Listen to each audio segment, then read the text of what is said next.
Je suis d'autant plus enchantée que votre district se porte bien, très bien. Près de 2000 membres, effectifs en progression, un effectif féminin au-dessus de la moyenne nationale, donc 27%, 21% pour la moyenne nationale, 27% pour la moyenne mondiale, donc vous êtes tout juste dedans. Ce n'est pas encore suffisant, on en parlera plus tard. Alors, 90 clubs aujourd'hui, excusez-moi, je suis belge, 94 clubs aujourd'hui, bientôt 96, donc 3 nouveaux clubs pour le moment. La première femme directeur internationale en France, mes chers amis, chapeau.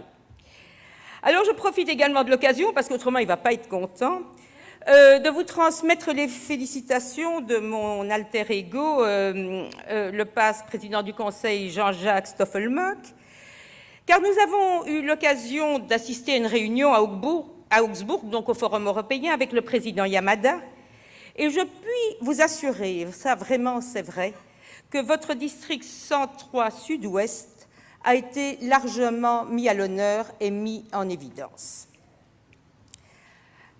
Alors, qui suis-je donc pour affirmer cela? Bon, je vais me présenter quand même un petit peu. Donc, Corinne Blumendahl, membre depuis 1980 de notre grande famille, passe président de club, de zone, de région, de commission, district national, passe gouverneur, passe président du conseil, et dois-je le dire, seul président du conseil en Belgique, c'est quand même mieux qu'en France. On n'a pas eu de directeur chez nous, mais on a une présidente du conseil, c'est moi. Et nous avons au sein du Lions Club International un panel extraordinaire de formation. Un panel de formation qui peut nous aider non seulement dans notre vie Lyon, mais également dans notre vie professionnelle et dans notre vie tout court. Et ça, il ne faut pas l'oublier. Mais en France, vous aviez pris depuis quelques années l'excellente décision d'envoyer votre deuxième vice-gouverneur à Ali. Eh bien, chers amis, je me suis battue. J'ai été aidée, mais je me suis battue pour qu'on puisse quand même organiser cet institut en français, en France, en l'autofinançant. Donc, il sera financé par les districts et multidistricts. Cela, évidemment, après approbation du Conseil des gouverneurs. Ça n'a l'air de rien, mais c'est une expérience pilote. Augsbourg va d'ailleurs nous envoyer des observateurs, car c'est la première fois qu'ils autorisent cette décentralisation. Et c'est la première fois qu'ils acceptent de confier cette responsabilité à l'extérieur. Et c'est un fameux pas vers un changement dans notre fonctionnement international. Et cet institut, qui, comme tous les instituts, accueillera au maximum 25 candidats, qui ont été au minimum président de club et au maximum deuxième vice-gouverneur, se tiendra donc à Paris du 17 au 20 mars 2016 à la Maison des Lions. Et là, je profite de l'occasion pour vous expliquer en quoi nous ne parlons plus de EMF, mais bien d'EML, donc comme traduction de GLT, qui est Global Leadership Team, traduit en France par Équipe mondiale du leadership, et l'EME, Équipe mondiale de l'effectif. Ces deux équipes doivent impérativement travailler en parfaite collaboration, en parfaite harmonie, car l'un ne va pas sans l'autre. L'un n'est pas plus important que l'autre. Voici une formule simple, donc plus de formation, leadership plus largement diffusé, satisfaction des membres, maintien de l'effectif, augmentation de l'effectif égale mieux servir. Et je vous assure que l'augmentation de l'effectif, ce n'est pas pour remplir les caisses d'Augsbourg, ce n'est pas pour construire un palais extraordinaire. Il faut aller à Augsbourg, vous verrez que le Lions Club International a une maison tout à fait normale, mais c'est tout simplement parce qu'au plus de membres nous avons, au mieux nous pourrons continuer à servir. Nous sommes à la veille de ce deuxième centenaire et nous devons continuer pour faire fonctionner cette belle machine, et nous devons tout faire pour que cette machine soit toujours efficace dans 10, 20 et sûrement 100 ans, même si nous ne serons plus là pour le voir.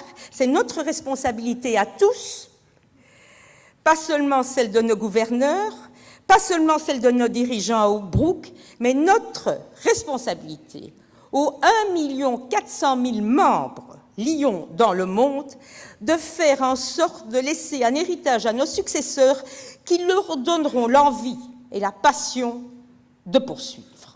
Mais ce centenaire, ce centennial, Un événement qui nous permettra de faire savoir, et c'est ça l'important, de faire savoir au monde entier qui nous sommes, ce que nous faisons, quels sont nos objectifs. C'est service, service, service. Alors les thèmes, vous les connaissez, la faim, l'environnement, la vue, la jeunesse.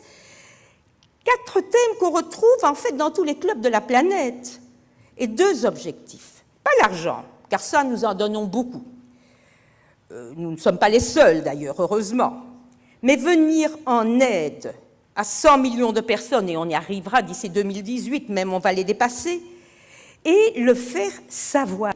Et pour une fois, ce sont les clubs qui décident. Ça aussi, c'est une nouveauté. Comment ils vont procéder, ce qu'ils vont faire. Les 46 000 clubs de la planète. On nous demande ce qu'on fait le mieux chez les Lions, servir, venir en aide, avec, ça c'est facile évidemment, dignité, harmonie et humanité. Et on a besoin de nous, Madame l'adjoint au maire l'a encore bien souligné hier, on a besoin et on aura de plus en plus besoin de nous. Donc il ne faut vraiment pas perdre ça. Nous devons le faire encore plus et encore mieux. Alors nos clubs sont vieillissants, nous sommes vieillissants, malgré qu'il y a des jeunes, donc nous devons créer des clubs. Nous avons maintenant, vous voyez sur ce tableau, de nombreuses possibilités. Il y en a encore plus. Hein. Il y a les clubs traditionnels, ça c'était avant. Les branches de clubs, c'est important.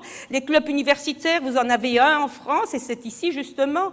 Les cyberclubs, donc c'est les clubs sur Internet, les clubs d'intérêt spécifiques, les clubs familiaux aussi. Et tout ça nous permettra d'attirer des jeunes, mais également des moins jeunes, hein, parce qu'il ne faut pas penser, les moins jeunes peuvent encore faire beaucoup de choses, et de créer des clubs mixtes, d'attirer des femmes. Et ça, c'est également le grand défi de ce début du 2e centenaire. Ici, quelques dias que j'ai eu le privilège d'obtenir de notre future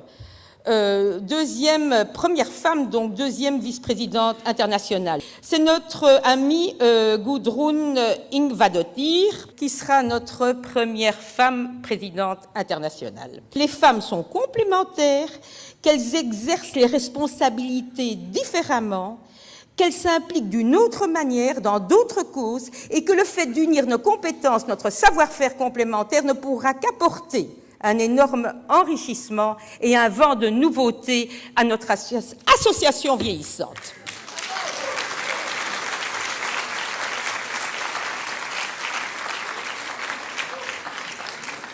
Travaillons ensemble dans la dignité, l'humanité et l'harmonie. Je vous remercie.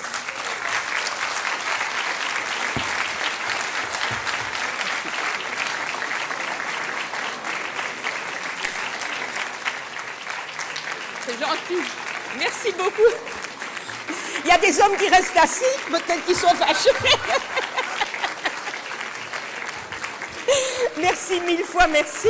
Et voilà, on se verra tout à l'heure. Et si vous avez des questions à poser, je suis là.